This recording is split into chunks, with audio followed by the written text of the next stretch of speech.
Et donc, je laisse la parole à Juliette Rering-Boulanger. J'espère que j'ai bien prononcé. Impeccable, voilà. Ben, écoutez, merci. Donc, il va nous présenter un travail sur le développement d'équipes autonomes dans le secteur sanitaire et médico-social. Vous avez la parole. Je vous remercie. Bonjour. Juliette Rering-Boulanger, je travaille pour le groupe Hospitalité Saint-Thomas de Villeneuve, qui est un groupe d'établissements sanitaires et médico-sociaux regroupant 3000 collaborateurs, qui est disséminé sur la Bretagne, le PACA, Pays de Loire. Et je suis en même temps membre associé du laboratoire LP3C de l'Université de Rennes 2. Et le propos que je vais vous partager aujourd'hui, c'est cette question de l'autonomisation des équipes comme levier pour la qualité de vie au travail. On a évoqué ou ont été évoqués à plusieurs reprises ce matin le contexte sanitaire et médico-social dans lequel les établissements se situent. Donc je ne vais pas revenir dessus sur cette notion d'attractivité, de déficit d'attractivité, d'absentéisme, de turnover. En tout cas, on sent que notre secteur évolue, qu'il y a des transformations de fond qui s'opèrent. En tout cas, c'est l'intérêt et l'objectif d'un certain nombre d'acteurs de faire en sorte que ces transformations soient accompagnées. Et quand on se pose la question de la santé au travail, on s'interroge bien évidemment sur la relation du soignant avec son bénéficiaire et comment cette relation va être qualitative et va pouvoir produire des effets utiles au travail et comment ces effets utiles peuvent être identifiés et analysés. Au sein du groupe que je représente, l'hospitalité, un projet stratégique 2021-2025 pose comme projet prioritaire de travailler sur l'attractivité en mettant en place un travail de fond sur l'autonomisation des équipes.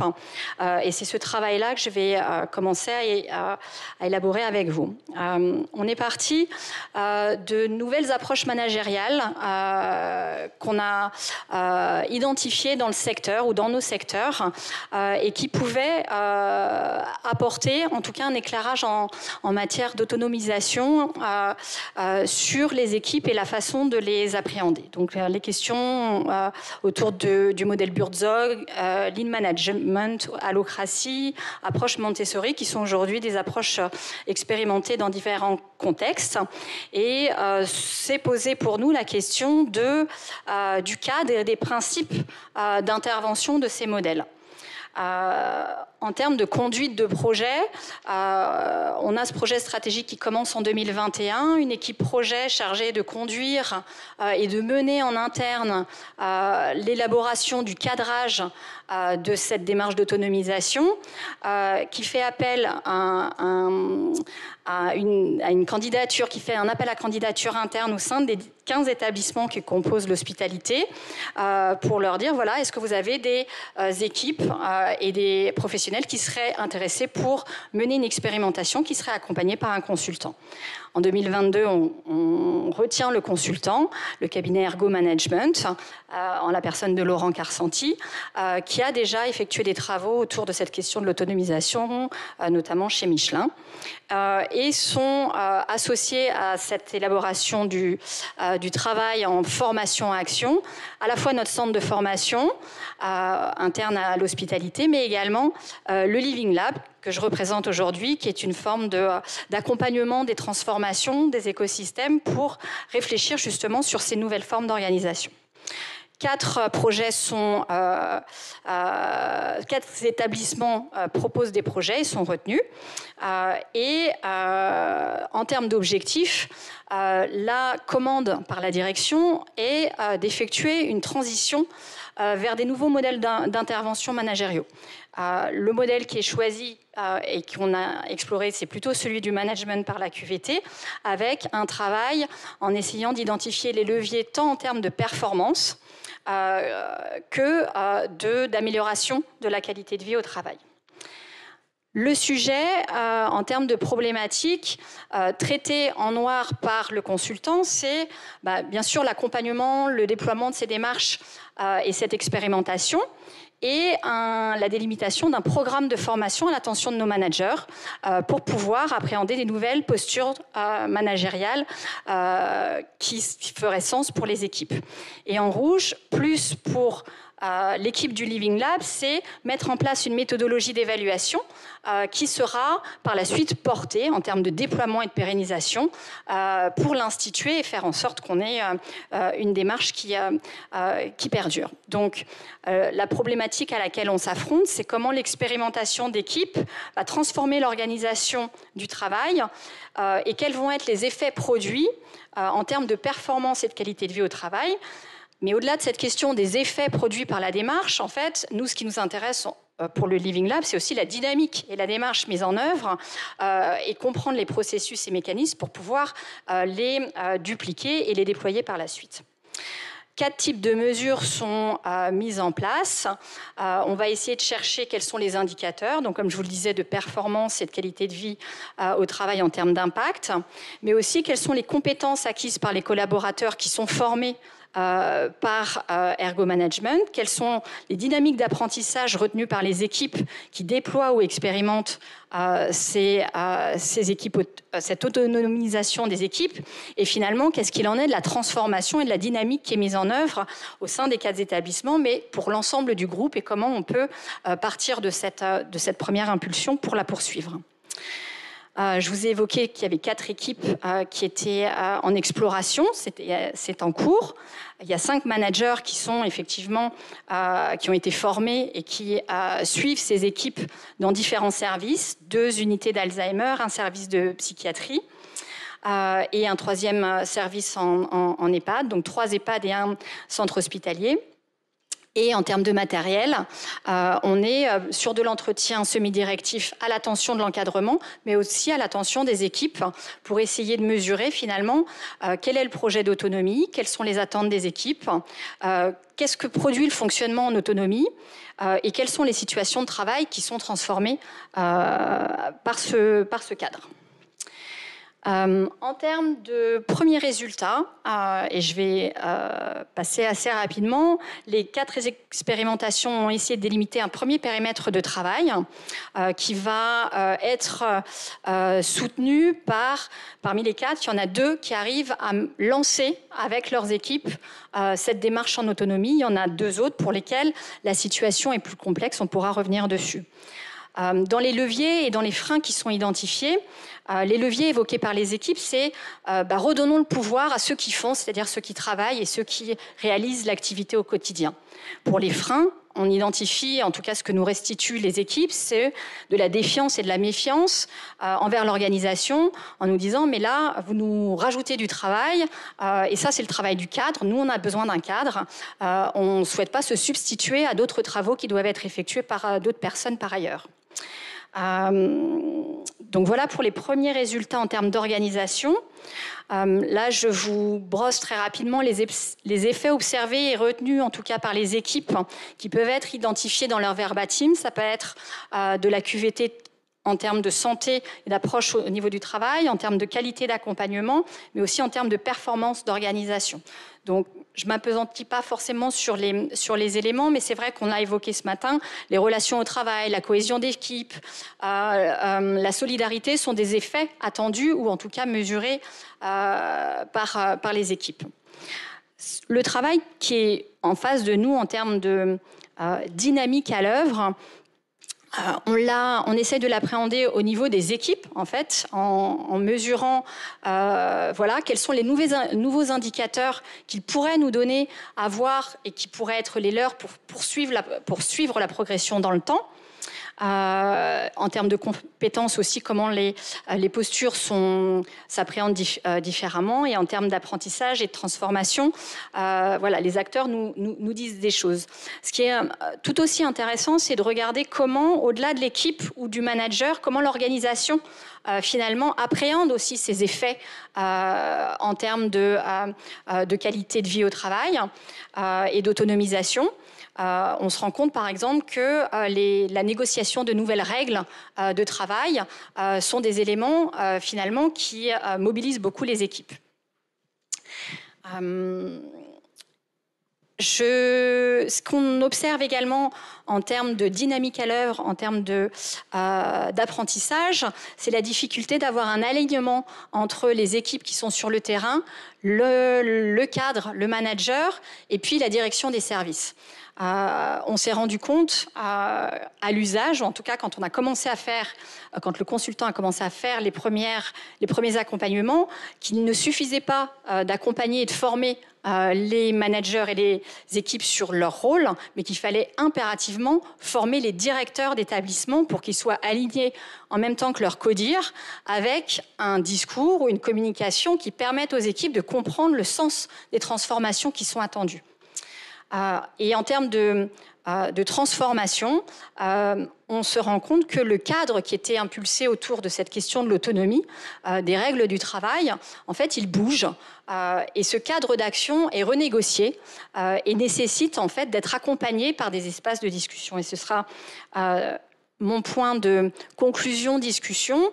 On se rend compte à travers le fait de suivre ces équipes, de mesurer ou en tout cas de restituer et de recueillir ce qu'elles peuvent nous dire, qu'on a des espaces de dialogue quand ils sont locaux et horizontaux, c'est-à-dire les équipes entre elles avec le cadre sur un service.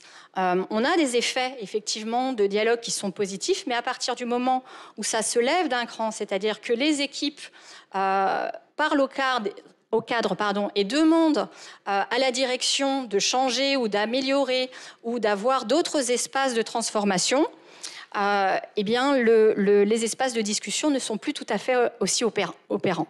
Donc se pose la question finalement de comment continuer à travers des espaces de discussion en les faisant articuler entre l'horizontal et le vertical pour pouvoir accompagner cette transformation. Voilà. Merci. Merci Juliette. Donc nous avons le temps pour plusieurs questions. Didier Vinot. Merci beaucoup pour cette présentation tout à fait passionnante. Je voulais d'abord réagir aux freins que vous mentionnez par certaines équipes qui, en gros, disent l'autonomie, c'est bien, mais pas total quand même, quoi. C'est des constats qui sont opérés également dans certaines entreprises qui ont expérimenté l'entreprise libérée et dans lesquelles on retrouve à peu près des verbatims qui sont très, très voisins, en dehors du champ de la santé. On dit ça serait quand même bien de pouvoir que l'encadrement retrouve un petit peu son rôle aussi. Voilà, donc ça, c'était un parallèle. Là où j'avais un étonnement, ce que vous décrivez dans les caractéristiques de ces groupes, dans la manière avec laquelle ils se constituent et ils produisent leurs règles, m'a beaucoup fait penser à la sociologie de la régulation de Jean-Daniel Reynaud, qui montre bien d'ailleurs que ce qui compte, c'est pas que la règle soit justement trop rigide pour permettre justement son propre renouvellement. Et une des conséquences à cela, qui n'est pas forcément d'ailleurs mentionnée par Reynaud, mais que vous évoquez à plusieurs reprises, c'est plutôt là-dessus que je souhaiterais vous entendre si vous en êtes d'accord, c'est que la délibération, c'est qu'un espace de discussion, ça demande du temps. On ne peut pas délibérer quand on n'a pas le temps.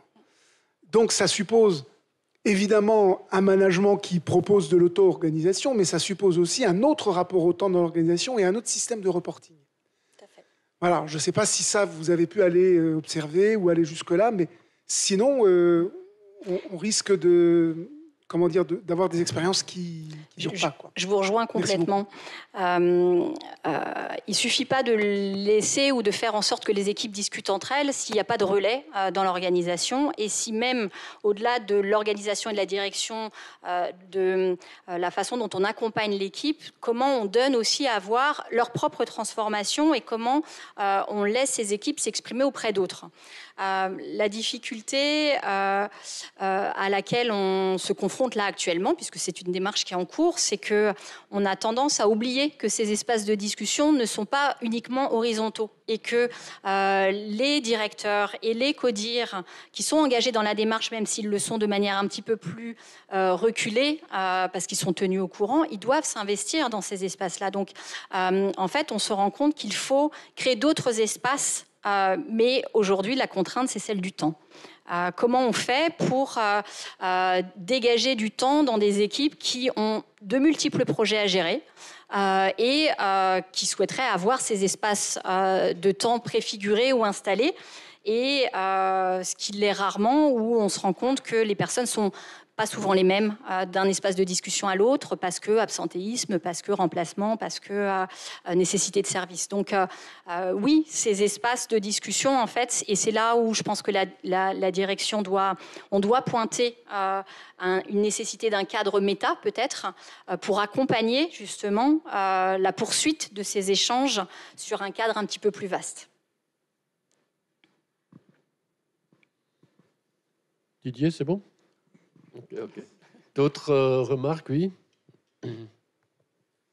Merci Juliette pour ta présentation. Sous l'angle du temps également peut-être, mais à un autre niveau, les études montrent que pour que des équipes passent d'un modèle traditionnel à un modèle semi-autonome ou autonome, il faut plusieurs années, 5, 7, 10 ans selon les auteurs. Ici, dans le processus que tu identifies, dans la transformation de l'organisation, est-ce que tu as ces éclairages sur le temps donné à cette transformation? J'ai une commande temporelle. C'est que dans le cadre du projet stratégique 2021-2025, tous les établissements aient au moins une expérimentation d'équipes autonomes en place. Donc il y a 15 établissements. Aujourd'hui, il y en a 4 qui sont en cours et il y en a 2 qui produisent des effets.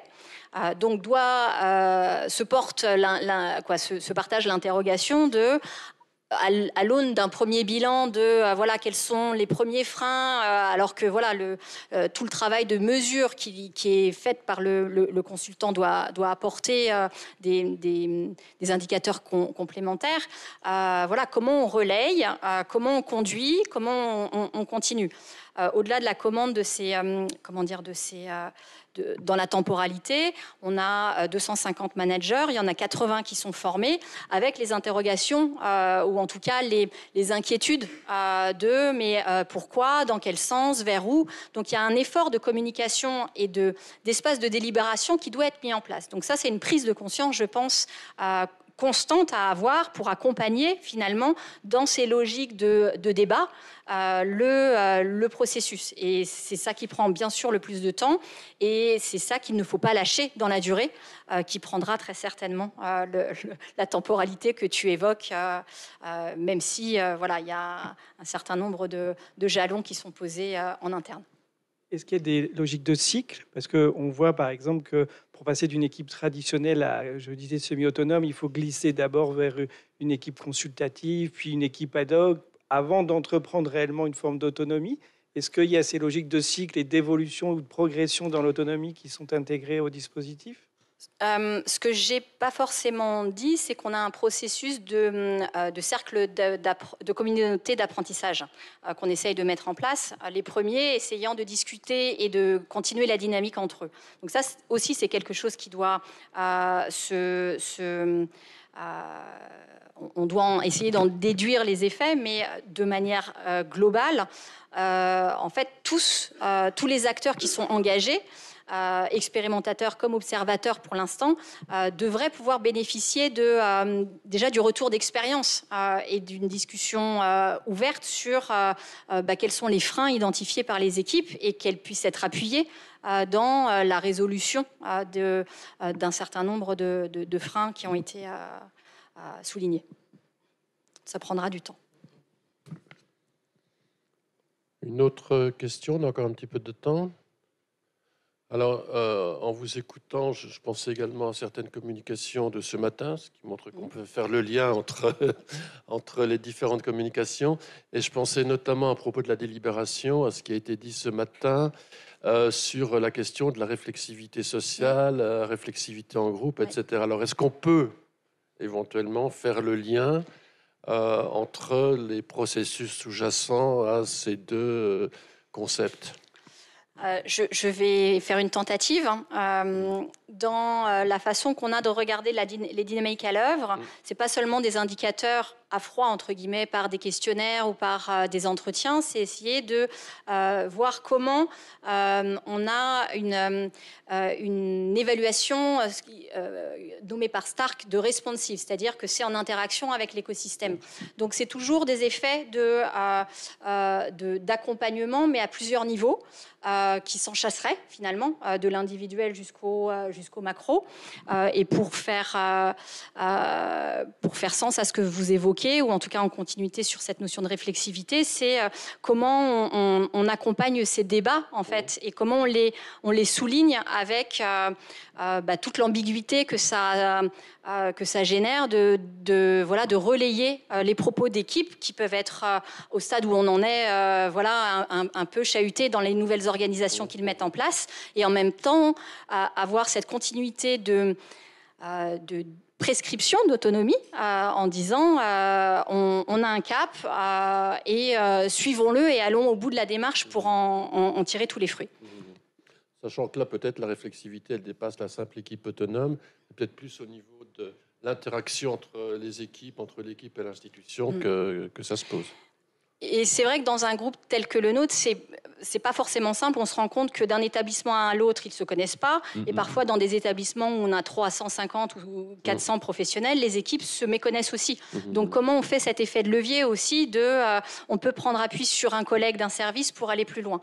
Donc, c'est d'où l'idée du cercle d'apprentissage et de la paire aidance, en se disant, on met en place déjà des premiers relais individuels pour potentiellement demain faire en sorte que ces cercles, en les accompagnant bien sûr, puissent se faire au sein d'autres établissements, et puis commencer à ensemencer et s'aimer les prémices d'une autre démarche. Ok, merci. Alors rapidement, une question Facebook. Oui, alors une question, toujours Vanina Molo. En quoi concerne la formation des managers, au-delà de la QVCT ou des espaces de débat, il y a un gros manque de formation à la question du travail, écart prescrit réel? Alors, la formation de l'encadrement, c'est sur 2 jours. Déjà, c'est de poser les concepts d'autonomisation, de quoi on parle, avec ce paradoxe qui est celui de la prescription de l'autonomie quand ça vient par la direction.